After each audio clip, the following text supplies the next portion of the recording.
Rahimahullah. Pada kesempatan Jumat yang mulia ini, anugerah dan karunia Allah Subhanahu wa taala kembali diberikan kepada kita semuanya hingga detik ini. Nikmat iman, nikmat sehat Allah berikan kepada kita hari ini. Dan kita semuanya mampu melangkahkan kaki kita karena iman berada di tempat ini, dan juga karena sehat. Begitu nikmat yang Allah berikan kepada kita. Memang kalau kita renungkan, kita bersyukur kepada Allah Subhanahu wa taala atas nikmat iman dan nikmat sehat ini. Kita berangkat dari rumah kita masing-masing karena iman dan karena sehat. Bisa saja ketika Allah berikan iman kepada kita tetapi badan kita tidak sehat, maka hari ini kita tidak mampu melangkahkan kaki menuju ke masjid yang mulia ini. Begitu juga sebaliknya, ketika kita diberikan oleh Allah sehat fisik, tetapi ternyata iman kita dalam keadaan terpuruk, tidak mampu melangkahkan kaki dan badan yang sehat itu menuju ke masjid ini dengan berbagai macam alasan. Dan itu semuanya tidak terjadi pada kita semuanya. Sami'na wa ata'na, kita mendengar perintah Allah dan melaksanakan perintah Allah. Serta di dalam doa kita selalu kita memohon kepada Allah, Rabbana atina fid dunya hasanah wa fil akhirati hasanah wa qina adzabannar.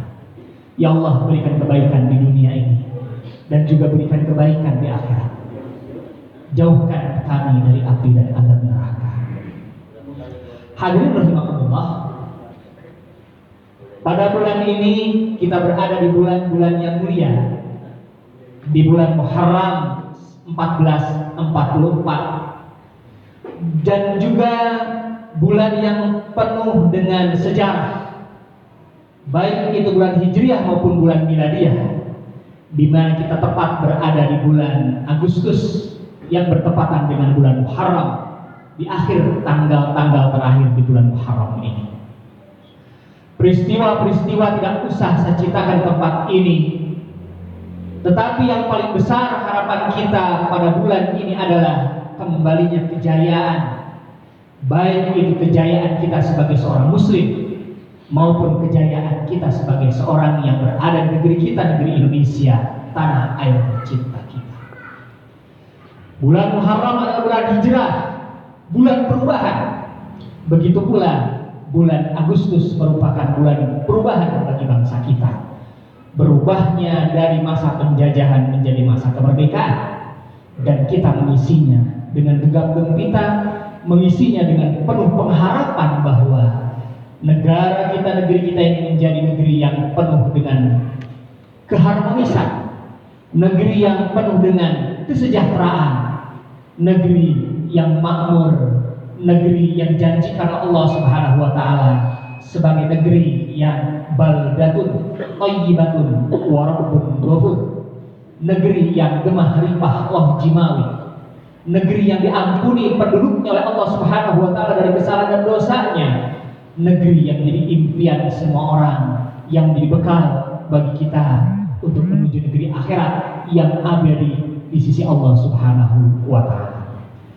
Hadirin rahimakumullah, tentunya perubahan itu tidak sekonyong-konyong tiba, perlu perjuangan, perlu pengorbanan, sehingga di dalam sebuah ayat Allah menyebutkan, innallaha la yughayyiru ma biqaumin hatta yughayyiru ma bi anfusihim. Sesungguhnya Allah tidak akan mengubah keadaan suatu kaum sebelum mereka mengubah keadaan diri mereka sendiri. Ayat ini merupakan petunjuk yang sangat jelas bagi kita semuanya bahwa suatu perubahan itu adalah dimulai dari diri kita sendiri, yang tentunya perubahan ini adalah keniscayaan. Sesuatu yang tidak akan berubah di muka bumi ini adalah perubahan itu sendiri. Dari mulai kita dilahirkan hingga kita nanti dimatikan oleh Allah Subhanahu wa taala, perubahan itu akan terus terjadi dan kita berada di dalamnya.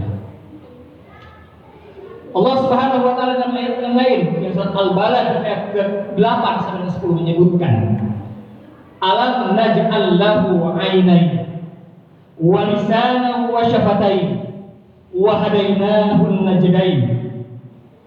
Bukankah kami telah menjadikan untuknya sepasang mata dan lidah serta sepasang bibir, dan kami telah menunjukkan kepadanya dua jalan, yaitu jalan kebaikan dan jalan kejahatan. Hadirin rahimakumullah, berubah untuk menjadi baik memang tidak mudah. Ayat yang tadi saya bacakan menunjukkan dengan ayat berkelanjutan ataupun sangat bersentuhan erat dengan ayat-ayat selanjutnya, di mana Allah Subhanahu wa taala mengatakan, "Falam tahamal aqabah wa ma adraka mal aqabah fakku raqabah aw it'amun fi yaumin dhi masghabah yatiman dza maqrabah aw miskinan dza maqrabah summa kana minal ladzina amanu wa tawasaw bis sabri wa tawasaw bil marhamah."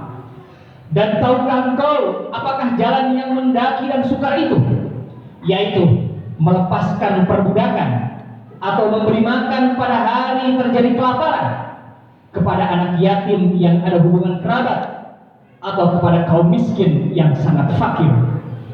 Kemudian dia termasuk orang-orang yang beriman dan saling berpesan untuk bersabar dan saling berpesan untuk berkasih sayang. Surat Al-Balad ayat ke-11 sampai 17. Bila kita perhatikan ayat tersebut, Allah Subhanahu wa taala menunjukkan kepada kita jalan yang baik yang diberikan kepada kita semuanya untuk menjadikan kita terhormat dan mulia di sisi Allah Subhanahu wa taala.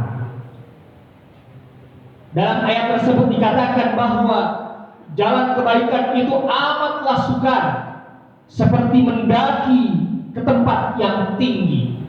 Kemudian digambarkan tempat itu atau jalan itu adalah jalan kebaikan dan juga jalan keburukan. Jalan kebaikan diantaranya adalah ketika terjadi sebuah hari kelaparan, maka dianjurkan bagi kita untuk memberi makan terhadap orang-orang yang lapar. Kepada anak-anak yatim kita perintahkan untuk menyantuninya dan memeliharanya serta mengentaskan dari kepapaannya. Terhadap orang yang miskin dan terhadap yang fakir, kita pun kemudian mengulurkan tangan untuk menjadikan mereka setara dengan kita yang tidak termasuk kaum fakir dan kaum miskin. Hadirin rahimakumullah, dari ayat tersebut kemudian Allah menunjukkan jalan yang baik. Dalam ayat yang lain Allah menyebutkan, wasta'inu bis-sabri was-salah wa innaha lakabiratun illa 'alal khashiyin. Dan memohonlah pertolongan kepada Allah dengan sabar dan salat. Dan salat itu sungguhlah amat berat kecuali bagi orang-orang yang khusyuk. Dalam tafsir Ibnu Katsir, kata kabirah ataupun kata yang sulit maknanya adalah masyaqqah sakilah atau sesuatu kesulitan yang teramat berat. Lalu apa makna khusyuk dalam ayat ini?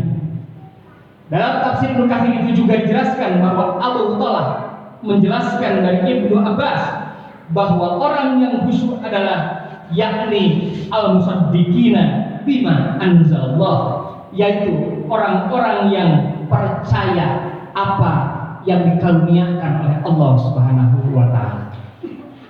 Maka dari penjelasan tersebut, pelajaran bagi kita dalam perubahan ini adalah perlu memang perjuangan untuk berubah.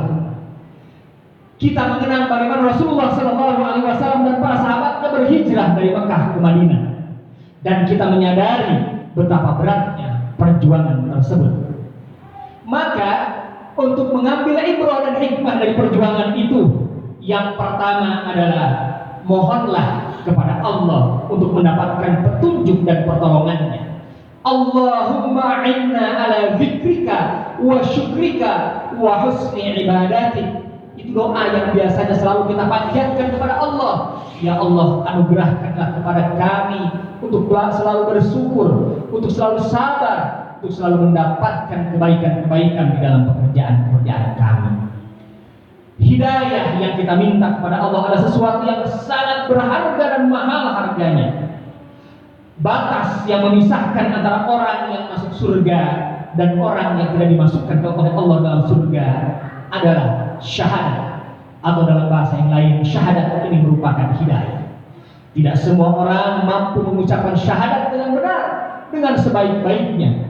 Bahkan Rasulullah Shallallahu Alaihi Wasallam sendiri pun tidak dapat menunjukkan kecuali dengan izin Allah Subhanahu Wa Taala bagi pamannya yang tidak menyebutkan syahadat atau mengucapkan syahadat. Sehingga Allah Subhanahu Wa Taala menyebutkan, innaka la tahdi man ahbabta walakinallaha yahdi may yasha. Sesungguhnya engkau wahai Muhammad tidak dapat memberi petunjuk kepada orang yang kau kasih, tetapi Allah Subhanahu Wa Taala memberi petunjuk kepada orang yang dikehendakinya. Dalam sebuah riwayat, dalam tafsir Katsir diriwayatkan bahwa ayat tersebut diturunkan ketika ajal mendekati Abu Thalib, paman Rasulullah Shallallahu Alaihi Wasallam. Saat itu Rasulullah Shallallahu Alaihi Wasallam mengajak pamannya tersebut untuk menyebutkan kalimat tauhid, namun hingga akhir hayatnya bibir pamannya tersebut tidak jua menyebutkan kalimat tauhid. Maka bersyukurlah kepada Allah Subhanahu Wa Taala ketika kita diberikan kemudahan dan kemampuan untuk bersyahadat dan taat kepada Allah Subhanahu Wa Taala. Hal yang kedua adalah selalu bersungguh-sungguh untuk mendapatkan perubahan-perubahan itu.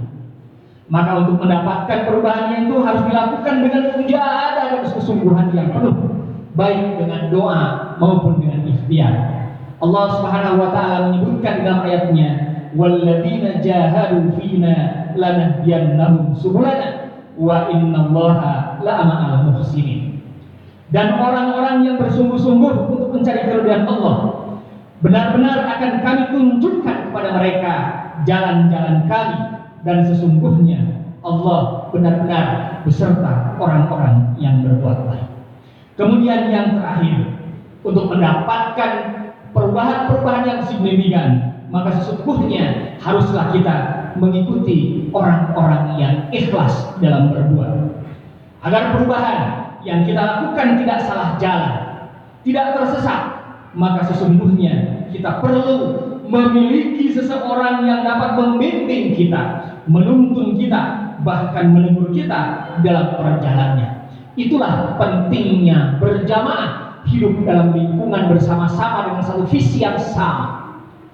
Kalaulah kita mengumpamakan sebuah tempat yang memiliki visi besar, yaitu mendapatkan hidayah dari Allah Subhanahu Wa Taala, maka kemudian Allah akan menunjukkan jalan yang benar tanpa pamrih apapun. Hanifah muslimah wa ma kana minal musyrikin, lurus kepada Allah, tidak belak-belok, tidak menjadikan ada sesembahan lain di hadapan kita selain Allah Subhanahu Wa Taala. Itulah jalan yang lurus. Ittabi'u man la yas'alukum ajra wa hum muhtadun. Ikutilah orang-orang yang tiada meminta balasan kepadamu, dan mereka adalah orang-orang yang mendapatkan petunjuk dari Allah Subhanahu Wa Taala. Dalam surat Yasin ayat ke-21. Maka kesimpulannya, yang pertama, kita harus merubah diri, dan yang kedua, kita harus khusyuk di dalam setiap perbuatan kita, baik itu perbuatan untuk duniawi kita maupun untuk ukhrawi kita. Dan untuk mendapatkan perubahan-perubahan yang memang diridhoi Allah Subhanahu Wa Taala, maka yang harus kita lakukan adalah memohon petunjuk kepada Allah Subhanahu Wa Taala. Ihdinas siratal mustaqim, siratal ladzina an'amta 'alaihim ghairil maghdubi 'alaihim waladdallin. Yang kedua, lakukanlah dengan bersungguh-sungguh karena Allah Subhanahu Wa Taala, bukan karena pamrih apapun. Dan yang ketiga adalah mengikuti langkah-langkah orang yang ikhlas melaksanakan perubahan-perubahan itu.